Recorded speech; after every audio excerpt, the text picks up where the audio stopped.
Archibald Graham McIlwaine. He was Archibald Graham McIlwaine. He was born in Ireland. When he was 18, he came to Petersburg. He made friends, got a job. Like the city, he kept a diary which, even though postage was crazy high at the time, and it took about 6 weeks for mail to get from America to Ireland, this diary he sent monthly to his family, so they had a full record of everything that he was up to. And he got a job. He was working for Dunn Brothers. I believe they were a wholesale grocer. That job paid $200 a year plus room and board. I don't know what it was with Archibald Graham McIlwaine, but he must have been a slick talker, because somehow he was able to convince the Dunn Brothers to give him this $200, his entire year's salary up front. What he did with that was he invested it in flaxseed. Flaxseed was extremely low here, or extremely low priced here in America, but in high demand in Europe. What his arrangement was that he would purchase this flaxseed, ship it out of City Point, which is current-day Hopewell, and this would go to Liverpool. He was working with what they called a commission agent, which was basically somebody who sold stuff and got a commission for selling it. With this agent, what he did was he accepted the shipment of flaxseed. He then sold it. He deducted his commission. Then he sent the rest of that money, not here to Archibald Graham McIlwaine, but to his mother in Gladstone, Ireland.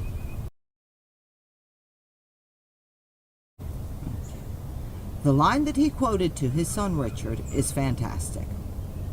It says this: "And Richard, from that time, I have never known what it was like to want a dollar."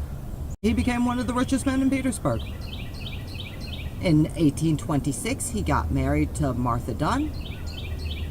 They had 10 children, and they were together until his death in 1878. As one of the wealthiest men in Petersburg, he of course invested heavily in the city. In 1835, he was part of the group that incorporated the Petersburg Saving Institution. In 1839, he was involved in incorporation of the exchange.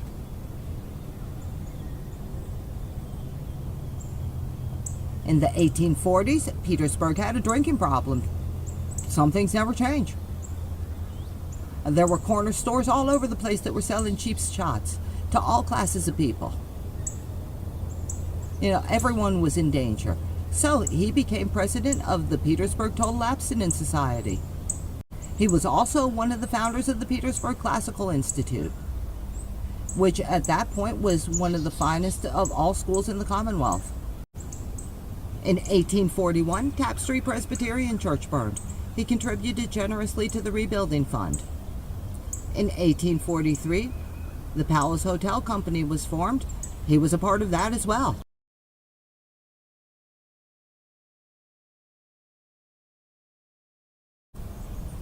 He had a brother, James. James was married to his wife's sister, Fanny. James and his family lived on Hinton Street. He died in 1857, leaving the home to his 3 children.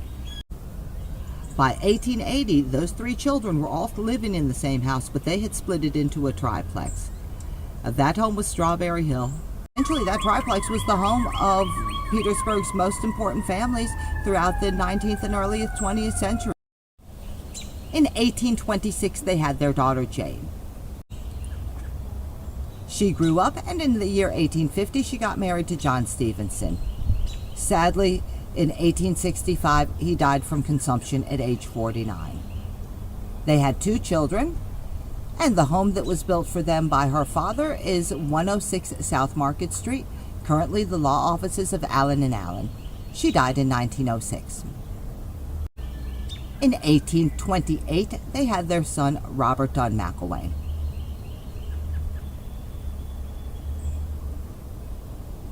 He married Lucy Atkinson Pryor. They had 4 children. He was a captain in the Confederate Army, and he built the home at 404 West Washington Street between the years of 1856 and 1858. The descendants of their family lived in that same house until the 1980s. During the Siege of Petersburg, that house was the headquarters of General Pickett. His wife, Lucy, her father was Theodoric Bland Pryor. He designed the church almost directly across the street from them, which was the Second Presbyterian. He was also the church's second pastor. Robert Dunn McIlwaine died in 1875.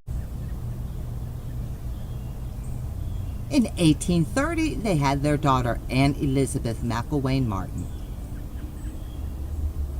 She married Robert Alston Martin. They had 11 children. Dad, of course, built a house for them as well. That is where the South Market Street fire station currently stands. And basically, it was a duplicate of Jane's house, which was the, again, Allen and Allen Law Office. 1832, they had their daughter, Hibernia. Hibernia McIlwaine, she only lived until 1841. She died at age 9. In 1834 was when son Richard McIlwaine was born. He graduated from Hampton-Sydney College in 1853. However, that wasn't his only degree. He also went to the University of Virginia, the Union Theological Seminary, and the Free College of Edinburgh. In 1874, he received his Doctorate of Divinity from Rhodes College in Tennessee, and in 1909, he got his LLD from Davidson College of North Carolina. He had married Elizabeth Reed McIlwaine. They had 5 children. He became a Presbyterian minister. In 1858, he was a chaplain in the Confederate Army. He was also the 11th president of Hampton-Sydney College from 1885 to 1904. They lived in Richmond. He died in 1914.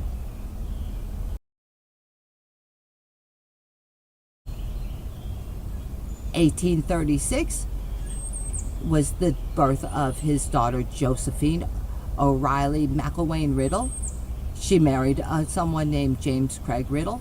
They had 4 children together, and also lived on South Market Street. I want to thank everybody for tuning in and watching this. I hope you learned a little bit about Petersburg's family, the McIlwaines.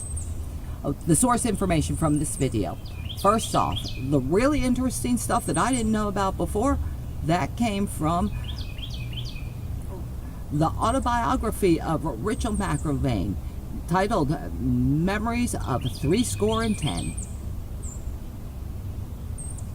Also, from the 1885 Industrial Guide to Petersburg, Wikipedia, and of course my favorite spot finder grave. I want to thank everybody again for tuning in today, and have a good afternoon. I hope tomorrow's even better for you.